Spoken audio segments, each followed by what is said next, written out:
Well, thank you, Amara, for the introduction. This presentation today is dealing with mice in your home. This is kind of a follow-up to our September presentation, which was keeping pests out of your home this fall. So if you missed the opportunity to provide exclusion, now you're dealing with pests in the home, this is going to be some solutions for you. What we're going to do today is we're going to run through real quick a rodent management program following these different steps. But if you want additional information, more than we can cover in this 20-minute presentation, we do have our What's Bugging You Mice and Rats website that we'll put in the chat. And that has, explains some of these steps in more detail. So the first thing that I want to point out is that the main difference between you as a homeowner providing pest management in your home or other place where you live and a pest professional is not the tools that they have available. The traps and the rodenticide baits that you can purchase over the counter are the same products and formulations that you have access to as the pest professional. So the real difference in providing professional results in your home basically comes down to understanding the target pest and applying that knowledge after doing a thorough inspection. So that's what we're going to focus on today is finding where mice are getting into the home and where they live within the home and using the appropriate measures to control them. So mice prefer areas that are dark, that are quiet, protected, and ideally located near their food source and near sources of heat. They're small mammals. They can't live in exposed areas. Otherwise, they'll die from that exposure. So this image that I have here is the space under a sink. This is an ideal foraging habitat for mice, especially in multifamily settings. People may store their trash under the sink in a dark location that's near moisture. There could be heat from hot water pipes and it's protected. So think about these spaces that are in your home, especially in your kitchen, that could provide habitat for mice. One of the spaces that people don't often think about is the void that's underneath the cabinetry. So there's often a space that you can access by pulling a panel out and looking underneath there. And there could be mouse nests located under that cabinet void.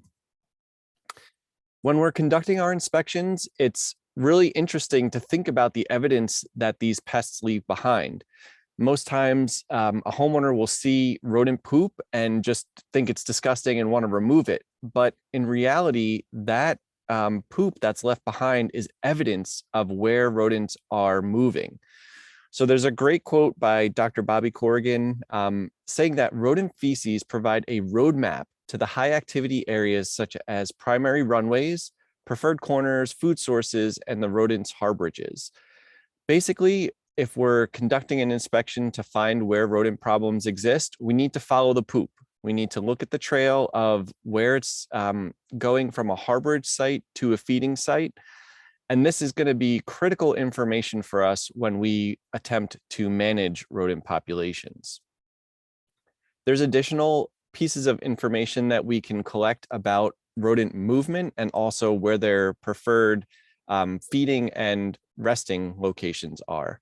So you may find food caches or nest material where they're spending most of their time eating or hiding.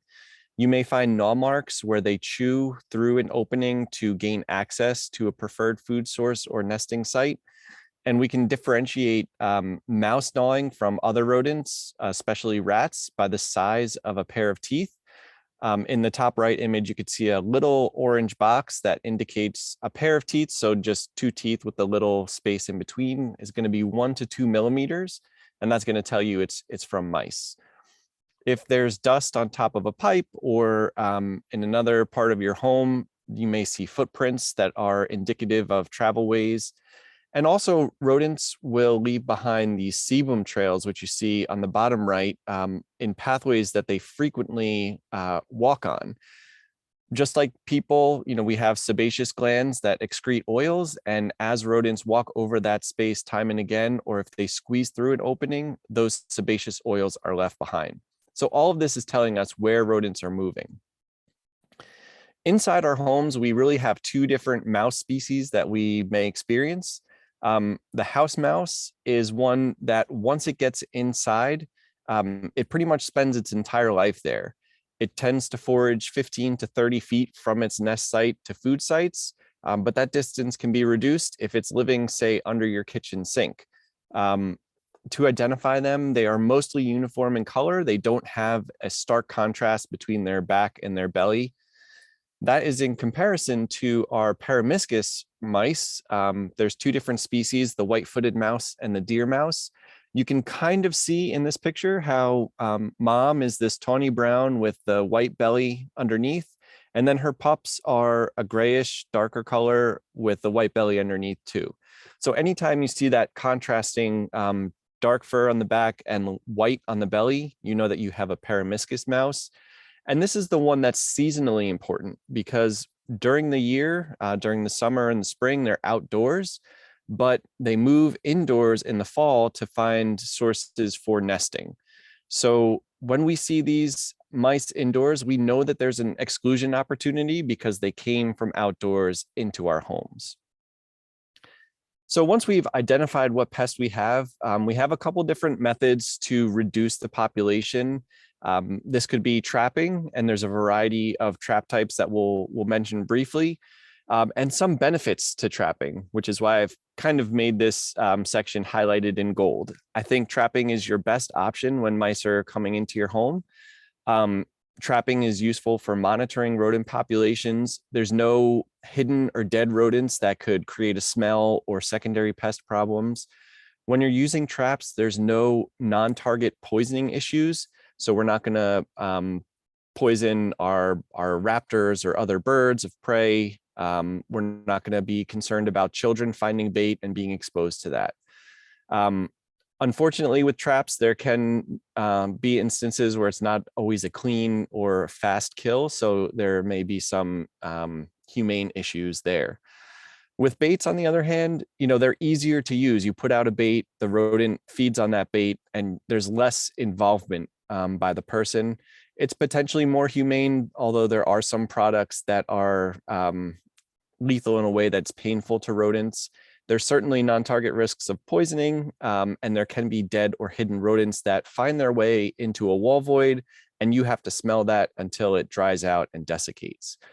I do want to caution you to beware that products may not work as advertised. You can go to your local big box store and find a huge display of products all saying that they're going to address mouse problems in your home, but that may not always be the case. The thing to really keep in mind is that correct device placement is essential for success. And I'll show you an example here. So this is from a residential setting. It's a location where people were dealing with a high population of mice. And I'd ask you to look at this trap placement and think, is this going to intercept the pest problem? Now, if you've been paying attention, you'll remember that mice deposit sebum marks where they walk. So we follow this dark trail. That's not just from the heat or any mechanical components of these radiators. That is from mouse activity constantly running on these pipes. Now, the homeowner found droppings all along the floor, but that's because the mice were defecating as they walked along these pipes. This trap would not catch any rodents. They'd have to be up on the pipe in order to be effective. So placement is extremely important. Now, we'll talk about a few things that are not effective for rodent management and covering some mouse myths. The first myth that you might hear is that baits will make mice go outside in search of water. This is 100% false. There's no baits that make rodents thirsty. Instead, what typically happens is that mice will feed on the bait and it makes them lethargic. The products are anticoagulants in most cases, and it makes them internally bleed. So they will retreat to their nest sites or other protected areas, and you don't see them, which some people interpret as they've left the building to go outside. But this is false. Glue boards and snap traps are equally effective. This is also false.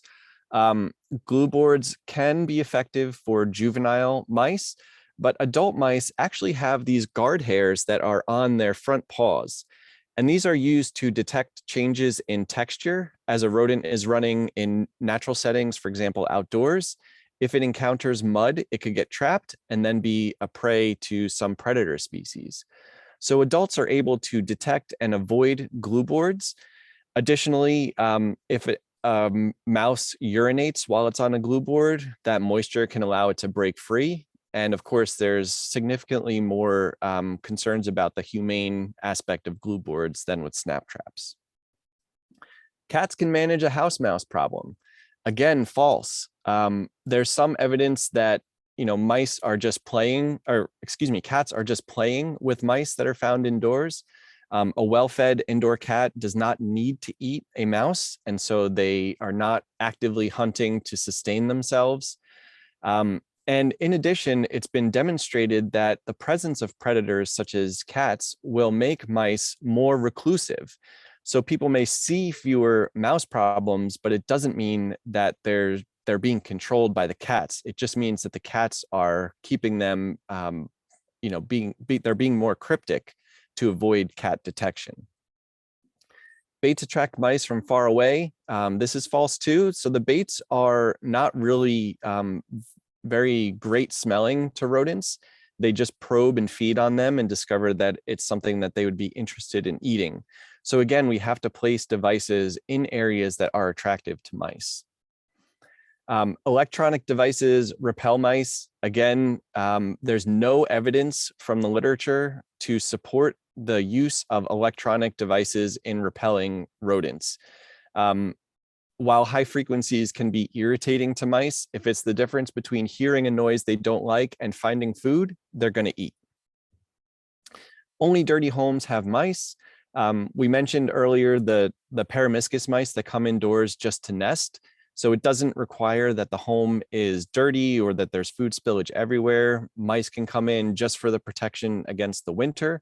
And in multifamily housing situations where there's connections between walls through pipes and other utility openings, mice can quickly and easily move those spaces as their population expands. So clean homes and dirty homes are susceptible to mice.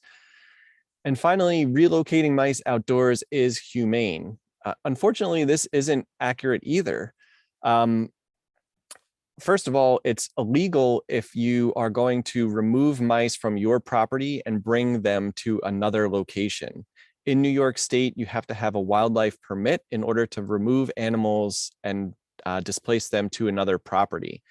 Second, if it's a house mouse, for example, they may not be adapted to survive outdoors in the area where you're depositing them. So by putting them outdoors, they may die from exposure or die from predation. So unfortunately, we may think that it's more humane to bring them back outside, but it may not be as humane. In the case of Peromyscus mice that spend part of their year outside, they'll just find their way right back in if you haven't sealed the opening. So relocating mice outdoors isn't really an effective long-term strategy for mouse management. Now we do have a bunch of trap types that are available. This is just showing one main type on the left are the wood-backed snap traps that are very familiar to most people. The thing I want to point out is this expanded trigger, this large paddle-shaped structure on this device, as well as this device. There are benefits for improved catch rates if you're going to use an expanded trigger trap. So when you go to your local hardware store, consider looking for those. We have a review from Wirecutter, which is part of the New York Times, and Amara has just put that in the chat. That has a great review of a variety of different trap types that you can look at and see what it would be best for you. One of the things to keep in mind in terms of the anatomy of a snap trap is that bait should only be placed in these small little vestibules here. We'll see a picture next where the whole paddle is covered in bait, and that can actually reduce the efficacy of that device. And snap traps like this with the expanded trigger are actually, have more to them than just setting the trap. There's different settings of a firm setting and sensitive setting. And you can learn about that in some videos that we'll mention in just a bit. When selecting bait, it's important to keep in mind what the rodents are actively feeding on in your home. Peanut butter may not always be the best bait if rodents aren't feeding on peanut butter in your home. If they're chewing on your leftover Halloween candy, as you can see here, then give them a piece of Snickers to feed on. That's the food item that they have a preference for. Similarly, if they're feeding on pet food, you could see the mouse droppings intermixed with pet food here, then put a piece of pet food into that snap trap. For reproductive females, we can use nesting material that will be attractive to them, and this can be tied to the trigger on most snap trap types. And then again, we don't want to overbait that paddle because it will make the device less effective. So we have 2 different videos, and Amara posted one of these in the chat already. We have a video on how to set a snap trap, and then tips for using snap traps, the best placements for them, and how to use the firm and sensitive settings to improve your trap capture. You can watch those on the YouTube channel. Once we've reduced the population, we do want to consider some options for long-term management. So certainly sanitation, removing any food sources from your home is extremely important. I selected 2 pictures that show extreme sanitation issues, but even if your home appears to be very clean, there could be locations where food has fallen, such as on the side of the oven. In some homes, if you have a gas range underneath this lid, you can lift it up and find food particles that have fallen into the stove. So anytime there's food spillage or liquid spillage, that can be an attractant to rodents, and so we want to consider removing them. And in terms of long-term management, ultimately we want to keep them out. So this time of year is not a great time to do pest exclusion in case rodents are actively moving in and out, but we want to think about in the summertime providing pest exclusion to keep them out. Why should we let a mouse walk in through this entry point here in the hopes that it will feed on this bait if instead we can just keep them out? And so I'll wrap up with the most important part of this IPM process that is often neglected, which is monitoring. If you've had a mouse problem in the past, you may have just set out traps and hoped that you caught some mice and never really interpreted what you caught or where you caught them. So this is just one example from a residential setting. Down here on the ground is a multi-catch mouse trap, but there was no activity in that device. When the homeowner was complaining, they found droppings up on top of this shelf. And so some snap traps were installed along this area here at the top of the wall. And a mouse was caught here. Multiple mice were caught all in this area. The rest of the basement, none were caught, but all along the sill plate, they were captured. And this information was interpreted to take a closer look all along this side of the house.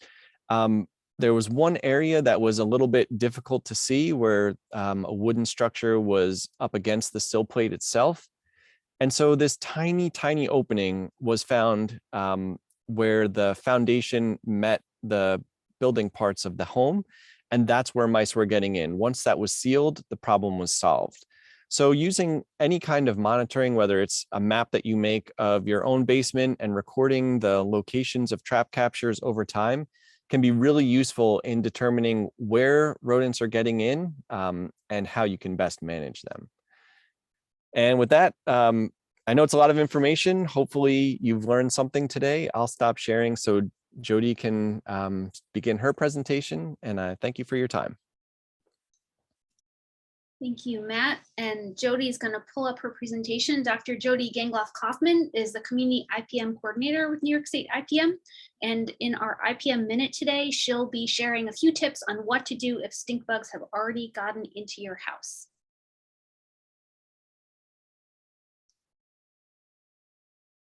Can you unmute yourself, Jody?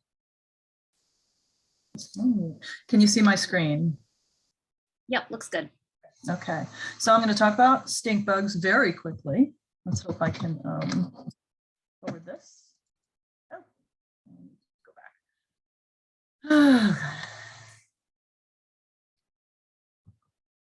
So brown marmorated stink bug was unintentionally introduced to the United States from Asia and in Pennsylvania, I believe.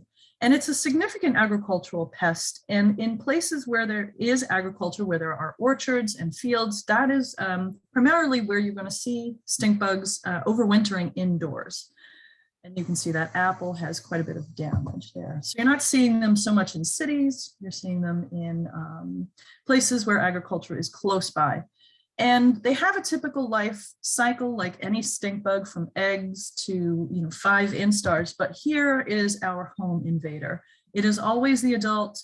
They don't reproduce indoors. They don't really do anything indoors except spend their time in the wintertime. So the only home invader you see are adults. And you may see a lot of them. In the past, we've seen aggregations of millions of them, thousands of them. These are at a light in the summertime, and you can see sprinkled in there are some green stink bugs and ladybugs. But this is sort of what people were dealing with at first. I think the problem's moderated a bit, but this is a good example of their aggregation. So in the late summer, they're seeking overwintering sites. And you can see in these pictures where stink bugs are crawling around on the outside and they're looking for a little opening.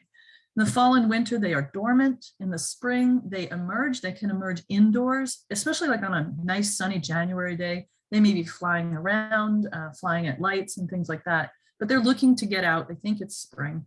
And by the time they do get out and start feeding and reproducing over the summer, that's when we really don't see them. So they're really only problematic when they are coming indoors to overwinter. Now, we want to prevent their entry. That is really what we do. That's how we solve the home problem. So it's very difficult to really find the places where insects are getting in, but it's worth looking at some things like exterior vents. If you have a vent over your hood of the stove or a vent from the bathroom, and you have stink bugs getting in, you want to put a screen over that, a window screen, not a hardware cloth 1/4-inch screen. They'll get through that. You want to seal utility chases where pipes and wires come into the home, because contractors never seal those things up. You want to eliminate gaps anywhere you find them, like think of a window frame on the 2nd floor and whether or not something can get under that window frame from below. Weather stripping and metal mesh and sealants, not caulk, but sealants will help you with that. And sealing around doors and window frames and fascia boards and at the corners of eaves and things like that. Replacing and repairing damaged screens is always recommended for every kind of overwintering pest. And as soon as you can, remove that window air conditioner, because at that time, when summer starts to cool off a bit, that air conditioner can become the source of a lot of different overwintering pests. There's plenty of holes around an air conditioner. And of course, close the fireplace flue when it's not in use. In the fall and spring, when you see insects in the attic or wherever they are, the brown marmorated stink bugs may be alive, they may be dead. It is in your interest to remove them, because even dead insects will attract other insects. So we recommend using a HEPA vacuum or a HEPA filtered bag inside your vacuum, or a HEPA filter. And use, you may want to use a dedicated vacuum, because stink bugs smell. They have a very particular odor that is not necessarily pleasant. And once they die, they smell even worse. So dispose of them immediately. And if they're alive in there, put whatever you can in the freezer, or just, in a bag and in the garbage. Do-it-yourself traps are good for that spring emergence. So when you start to see them flying around, you want to put something like this, set it up in the dark. It could be up in the attic. It could be in the dark as you turn off the lights at night. And the pan has some kind of surfactant in it, and the light, make sure that light does not tip into the water. But if this is set up and it's the only source of light, you'll have all your overwintering flying insects getting caught in that water. So that is a good home remedy right there. And just a last thought, natural enemies help us control all kinds of things. And yes, brown marmorated stink bug may be invasive, but it has enemies, including its own little parasitoid wasp and other things that are predators in the landscape. So we want to be cautious and conscious about how much pesticide we use in the landscape, because your helpers are outside in that landscape. So if you want to know more about brown marmorated stink bug, you can come to our website. This one's hard to find, I've discovered, But look for fall intruders and then you'll see that page, and Amara was going to post the link in our chat here. And we have information on other types of control options. So thank you. Thanks for your attention. Thank you so much, Jody. And Matt for sharing all this great information. I'm going to put also in the chat a link to more information about that light trap that Jody was talking about. And also great job, Jody, covering a lot of information in a short period of time. So there were a lot of questions that came into the chat, and I just want to let folks know that we are saving all of those questions, and Matt is going to go ahead and write answers to the mouse questions. If you have stink bug questions, feel free to drop those in the chat before you leave, and Jody can answer those. We will post a document with all those questions and answers and all the links that we shared in the chat on the registration page after this meeting, so you'll be able to access all of that information. So thank you everyone for coming today, and have